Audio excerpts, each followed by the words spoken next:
क्या पाकिस्तान गृह युद्ध की ओर बढ़ रहा है और पाकिस्तानी हुकूमत के साथ पाकिस्तानी आर्मी और उसके मुखिया मुनीर के लिए भी मुश्किल घड़ी है। दरअसल बलूचिस्तान में बीएलए ने मुनीर का जीना हराम कर दिया है और अब खैबर पख्तूनख्वा में टीटीपी ने पाक आर्मी को निशाने पर ले रखा है। बाजौर में जारी ऑपरेशन में मुनीर सेना के एक मेजर और 3 सैनिकों की मौत हो गई। इसकी पुष्टि पाकिस्तानी आर्मी ने की।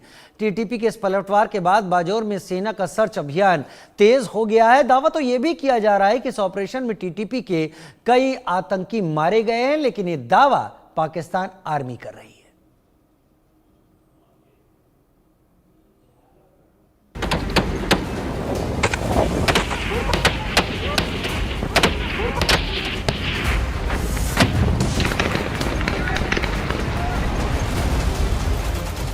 पाकिस्तान की मुनीर सेना में हाहाकार मचा है।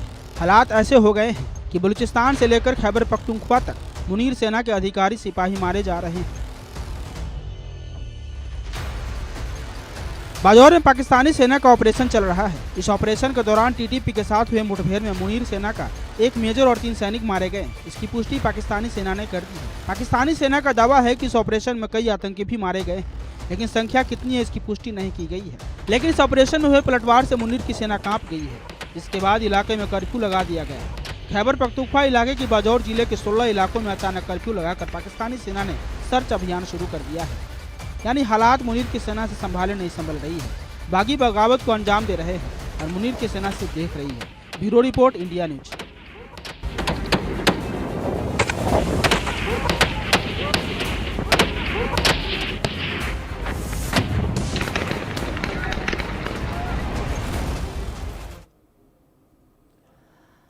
मेरे साथ 2 खास मेहमान मेरे साथ इस वक्त जुड़ रहे हैं। मेजर जनरल अनुज माथुर मेरे साथ सीनियर डिफेंस एक्सपर्ट के तौर पर जुड़ रहे हैं, और मेहरान मारी मेरे साथ एक्टिविस्ट बलूचिस्तान के हैं, वो भी जुड़ रहे हैं।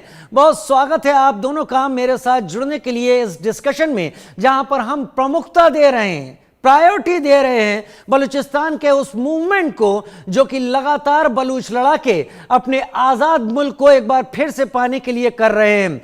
मेहरान मर्री, सबसे पहले आपको बोलूंगा बलूची में ही, मिन्नतवार, बहुत स्वागत है आपका। मेहरबानी जी, कैसे हैं आप? बहुत बेहतर। और आप हमारे साथ शामिल हुए हैं बलूच लड़ाकों की आवाज बनते हुए।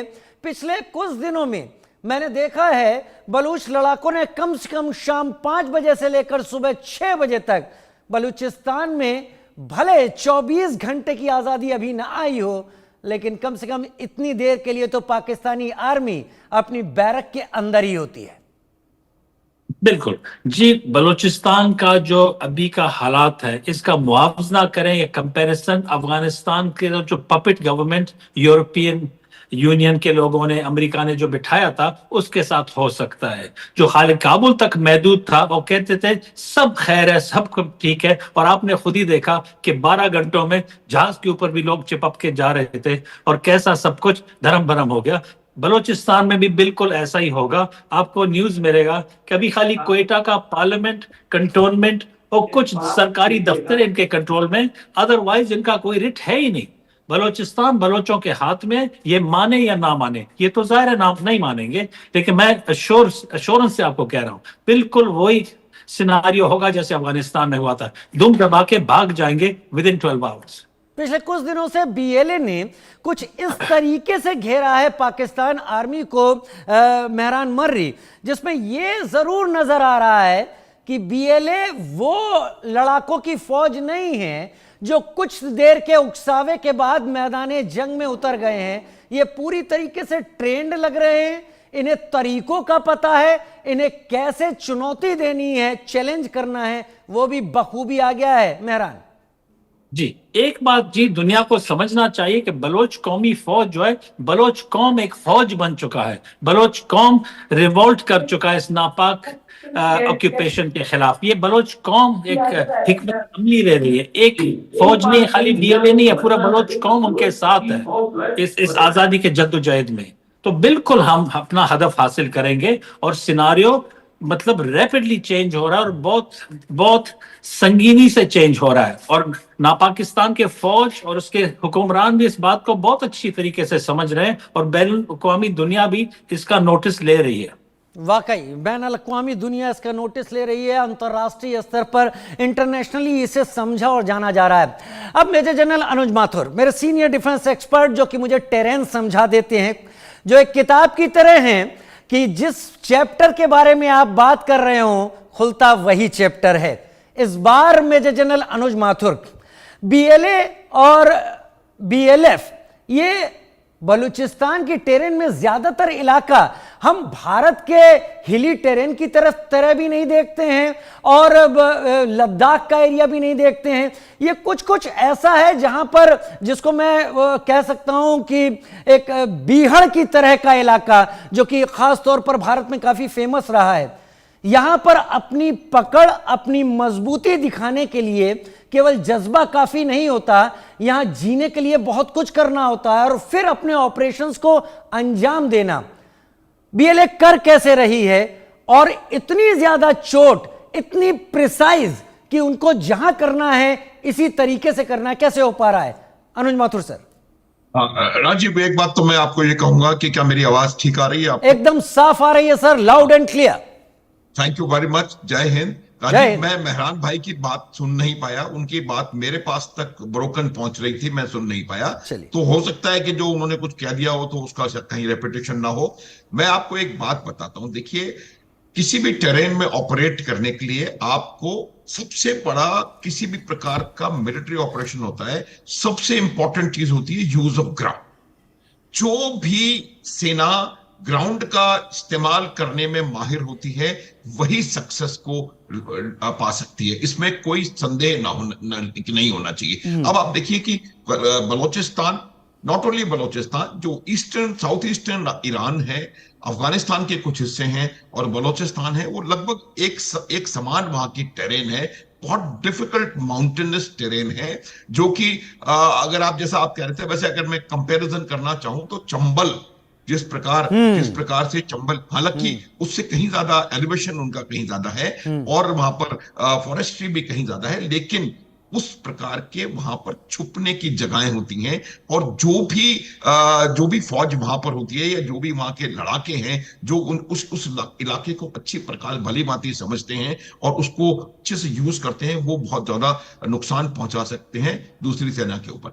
अब जहां तक पाकिस्तान की सेना का सवाल है, राजीव, ये बात कई दफा हम कर चुके हैं, पाकिस्तान की सेना प्रोफेशनलिज्म में कहीं ना कहीं लैक कर रही है।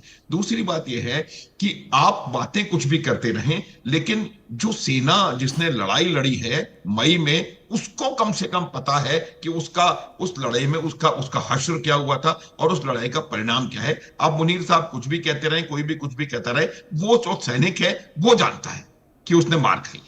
तो अब ये जो सेना है उसका कहीं ना कहीं जो सोच विचार है, जो मोराल तो नहीं कहूंगा, लेकिन जो उनका वॉर फाइटिंग एबिलिटी है या इनके साथ लोहा लेने की एक एबिलिटी है, वो मुझे लगता है कहीं ना कहीं बहुत ज्यादा कॉम्प्रोमाइज्ड है। एक, प्रोफेशनलिज्म पाकिस्तान की आर्मी में नहीं है। दूसरा, वो आज एक ऐसी हारी हुई सेना है जिनको ये कहने का प्रयास किया जा रहा है कि आप जीते हैं, वो समझते हैं। तो अब सबसे बड़ी चीज ये है कि वहां पर जाकर के आप वहां के लोकल्स के साथ, जो कि उस इलाके को बैकवर्ड्स जानते हैं, उनके साथ लड़ाई कैसे लड़ते हैं। इनको जो मजीद ब्रिगेड है या जो भी इनके लड़ाके हैं, उनको पूरी तरह से पता है कि कहां पर एस्टेब्लिशमेंट करना है, कहां से एम्बुश लगाना है, कहां से कॉन्वॉय कब किस प्रकार जाएगा। आप देखें, एक वो बीएलए जो कि अगर एक रेलगाड़ी को हाईजैक कर सकती है, इसका मतलब यह है कि उस इलाके पर पूरा टेक्टिकल कंट्रोल बीएलए के जो फ्रीडम फाइटर्स हैं उनका है। मैं फ्रीडम फाइटर्स ही कहता रहूंगा उनको, क्योंकि वो वाकई फ्रीडम फाइटर्स हैं। और अभी जो हम देख रहे हैं वहां पर, वो अभी का नहीं है, इनके कई वॉर्स ऑफ इंडिपेंडेंस कह सकते हैं उनको, फ्रीडम फाइट्स के 57-58 में, 72, 73, 74 में, ये लगातार पिछले 70-80 साल से ये पाकिस्तान के खिलाफ लड़ रहे हैं। तो जिस प्रकार से वहां पर उन लोगों ने, अब देखिए 2-3 इनके इश्यूज हैं। पहला इशू ये है कि वो ये नहीं चाहते, डेवलपमेंट बिल्कुल जीरो है, पढ़ाई लिखाई बिल्कुल जीरो है। आप वहां से सारा दोहन करके ले जा रहे हैं और वहां पर आपने कोई इन्वेस्टमेंट नहीं किया। आपका जो जो पाकिस्तान का पंजाबी सुन्नी पंजाबी मुसलमान जो जो कैरेक्टर है, वो कैरेक्टर कहीं ना कहीं जो जो जो बलूचिस्तान के लोगों को पूरी तरह से दबाने की कोशिश कर रहा है। कोई भी इंटीग्रेशन बाय फोर्स नहीं हो सकता। आपको किसी को इंटीग्रेट, एक मिनट राजीव, इंटीग्रेट करना है तो आपको उनकी चीजों को समझना पड़ेगा, उनको स्पेस देनी पड़ेगी। जिस प्रकार से जम्मू कश्मीर आज पूरी तरह से 100% भारत के साथ है, 100% मैं बता रहा हूं आपको राजीव, तो वो उस प्रकार का कोई भी काम पाकिस्तान की सेना, पाकिस्तान के हुक्मरानों ने नहीं किया। उनका सिर्फ एक मकसद है, पैसा कैसे बनाया जाए। उनका एक मकसद है पाकिस्तान के हर चीज के ऊपर कैसे अपना दबदबा बनाया रखें, और इन्होंने अपने सारे लोगों को विदेशों में सेटल कर रखा है। हर एक के पास बहुत सारी वहां पर जमीनें और फैसिलिटीज हैं। तो मेरा यह मानना है कि इस प्रकार की आर्मी कभी भी एक पूरी तरह से डिटरमिन्ड लड़ाके के साथ, फ्रीडम फाइटर के साथ कभी भी लड़ नहीं सकती। और यही वजह है न केवल बलूचिस्तान में बल्कि खैबर पख्तूनख्वा में भी, और बहुत जल्द आपको देखने को मिलेगा सिंध और पीओजे में भी पाकिस्तान की आर्मी को लगातार नुकसान होता रहेगा। आपको सच्चाई को मान करके, उससे सबक लेकर के अपने आप को सुधारने की जरूरत है राजीव। जब तक आप सच्चाई को नहीं मानेंगे और उससे सबक नहीं लेंगे और अपने आप को इंप्रूव नहीं करेंगे, तो आप मुझे बताएं जीतेंगे कैसे? आप मुझे बताएं किस प्रकार से वहां पर असर डाल सकेंगे? तो जहां तक सवाल वहां के इलाके का है, टेरेन का है, ये वहां के रहने वाले हैं, वहां के पूरी तरह से उस इलाके को जानते हैं, और पाकिस्तान आर्मी का और ज्यादा बुरा समय आने वाला है। एक बात मैं बताना चाहता हूं राजीव आपको कि पाकिस्तान की आर्मी को पाकिस्तान की अवाम सबक सिखाएगी। पाकिस्तान की अवाम समझ गई है कि पाकिस्तान की आर्मी सिर्फ और सिर्फ अपना उल्लू सीधा कर रही है। वहां के जो ब्लॉगर्स हैं, वहां की वो जो अभी तक जो बहुत ज्यादा प्रो पाकिस्तान ऑलवेज थे, उन लोगों में भी कहीं ना कहीं आवाज उनकी निकलनी शुरू हो गई है। ये पाकिस्तान की आर्मी जो है वो बाकायदा उनको उनकी आवाम लेसन देगी, सबक सिखाएगी राजीव। वाकई, लेकिन पाकिस्तान आर्मी इस सबक को सीख ले इस तरीके का कोई इशारा भी नहीं देती। उन्होंने अपनी फोर्स बलूचिस्तान में और डबल कर दी है। नुश्की की बात करें, इसके साथ मस्तंग की बात करें या क्वेटा की बात करें, हर जगह उन्होंने अपनी फोर्स बढ़ाई है, ये मानते और जानते हुए कि चोट उनको तगड़ी इस वक्त पड़ रही है। भारत सरकार या भारत के लोग बलूचिस्तान के साथ हैं दिल से। वो आगे कितना बढ़ते हैं इस बारे में हम इस डिस्कशन में कोई बात नहीं कह सकते, लेकिन इतना तय है मेहरान मर्री, 11 अगस्त का दिन आपके लिए खास है तो हम सब के लिए भी खास है। हम चाहते हैं कि बहुत जल्दी उसी आजाद हवा में आप लोग सांस लें जिसमें कुछ वक्त तक तो सही आपके पुरखों ने भी सांस ली थी। जी देखिए, एक बात मैं आज वाजे करना चाहूंगा, जो ना पाकिस्तान के फौज और इनके सियासतदान है वो हमेशा हमारे सिनारियो को डाउन प्ले करके उसको कंपेयर करते हैं कश्मीर के साथ, खालिस्तान के साथ, जो भी इनका जी चाहे किसी और इशू हो तो वहां के इशू, लेकिन हमारा नौयत बिल्कुल फर्क है। हम इसीलिए अभी एक नया चीज 2 स्टेट सोल्यूशन का मुतालबा करते हैं, the right to self determination. हम पे कब्जा हुआ है एग्जैक्टली फलस्तीन के सिनारियो के साथ हम कंपेयर कर सकते हैं। 2 स्टेट सोल्यूशन का मुतालबा करते हैं और इसको इंटरनेशनल प्लेटफॉर्म्स पे हम उठाएंगे। और अभी जैसे मैंने अपने प्रीवियस बातों में कहा, ये ओवरनाइट चेंज आएगा। ये तो इनकारी है, ये तो इन डिनाइल है डे 1 से कि बलूचिस्तान का कोई इशू है, लेकिन अभी बलूचिस्तान का इशू हाईलाइट हो चुका है और बलूचिस्तान ने बकौल आपके बोली अपना लोहा प्रूव कर दिया है कि Baloch are there to stay and Baloch can confront and इनको शिकस्त दे सकती है। बलोच के सामने नापाक फौज कोई इतना बड़ा बला नहीं है जो हम इनको कन्फ्रंट ना कर सके। मेहरान मर्री, लेकिन वहां पर बलूचिस्तान के लोगों की हालात क्या हैं? खाने की उनकी क्या हालात है?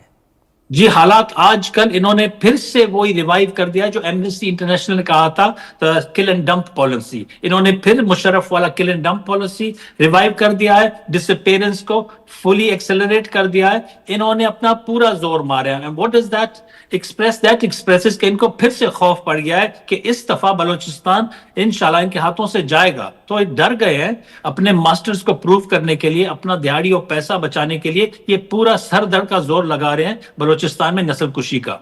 सो दुनिया को इस बात का भी नोटिस लेना चाहिए, और स्पेशली आपको, हिंदुस्तान को, हमारे नेबर और दोस्त ममालिक होते हुए जैसे अफगानिस्तान इसका नोटिस ले रहा है, आप लोगों को भी इसका नोटिस लेके हाईलाइट करना चाहिए इन इश्यूज को। वाकई मेजर जनरल अनुज माथुर, समय मेरे पास थोड़ा कम है, लेकिन क्या Pakistani army with their hi fi extra sophisticated war weapons क्या बलोच फाइटर्स को कुचल सकते हैं? किसी भी इस प्रकार के मूवमेंट को कुचलना मेरे हिसाब से संभव नहीं है। आप देखें कि ये जब एक विचारधारा है, और ये जो विचारधारा एक बहुत सुलझे हुए तरीके से अपने हक के लिए, अपनी आजादी के लिए, स्वतंत्रता के लिए लड़ाई लड़ रही है, तो इसको मैं नहीं समझता। आप देखें कि क्या ब्रिटिश साम्राज्य, जो कि दूसरा विश्व युद्ध पूरी तरह जीत करके और पूरी तरह दुनिया की सबसे शक्तिशाली चीज थी, क्या वो भारत का सत्याग्रह कुचल पाए? भारत का नहीं संभव है। ये बात आप मान के चलिए कि Balochistan, it is just a matter of time. Balochistan को आजादी मिलके रहेगी, बलोचिस्तान पाकिस्तान का हिस्सा नहीं रहेगा, और उसके लिए पूरी तरह से पाकिस्तान स्वयं जिम्मेवार है। और ये मैं बता रहा हूं आपको राजीव, ये ना केवल बलोचिस्तान बल्कि खैबर पख्तूनख्वा में, वहां पर भी जिस प्रकार से डोरंड लाइन 1893 में कोई खींच के चला गया, ये तमाम चीजें ऑन ग्राउंड नहीं समझ में नहीं पकड़ में आती हैं। तो ये बात आप मान ले, कितना भी वो अभी भी ऑलरेडी गनशिप्स का प्रयोग कर रहे हैं, हेलीकॉप्टर से उनके ऊपर हमले हो रहे हैं, किसी प्रकार से आप उसको पूरी तरह से दमन करके कुचल नहीं सकते। आपको एक उदाहरण दूंगा मैं राजीव, कि इनका ग्वादर का जो एयरपोर्ट है वो अक्टूबर 2024 से तैयार खड़ा है, और एक भी flight, not even a domestic flight वहां से उड़ी है। किस प्रकार का वहां पर कंट्रोल इनका है, और पाकिस्तान के हुक्मरानों का और पाकिस्तान की सेना का रिट जो है वो कहीं ना कहीं यहां पर नजर नहीं आ रहा है। और अब पाकिस्तान क्या चाह रहा है कि किसी प्रकार से अमेरिका या किसी प्रकार से चाइना, क्योंकि उन दोनों के अपने अपने जियो स्ट्रेटेजिक इंटरेस्ट यहां पर हैं, वो इसको यहां पर आकर के और इसमें कोई अपना कंट्रीब्यूशन करें, कोई दबाव में इनकी सहायता करें। लेकिन मैं आपको बता दूं कि ये बात रुकने वाली नहीं है। मुनीर साहब कुछ भी कहते रहे कि ये 1500 आदमी है, ये हमारा झूमर है, ये है, वो है, ये वो भी जानते हैं, उनकी सेना जानती है कि कितने भी बल का वो प्रयोग कर लें, इसको वो दबा नहीं पाएंगे राजी। वाकई ये झंडा फहराएगा जरूर आने वाले वक्त में, और जो बलूच एक्टिविस्ट दूर दराज बैठे हुए हैं, यकीन पूरा है कि वो अपने बलूचिस्तान में आके आजाद हवा में सांस जरूर लेंगे। मेहरान मनी, बहुत शुक्रिया इतनी दूर से हमारे साथ जुड़ने के लिए। मेजर जनरल अनुज माथुर, इतना डिटेल्ड एक्सप्लेनेशन के लिए आपका भी बहुत बहुत शुक्रिया।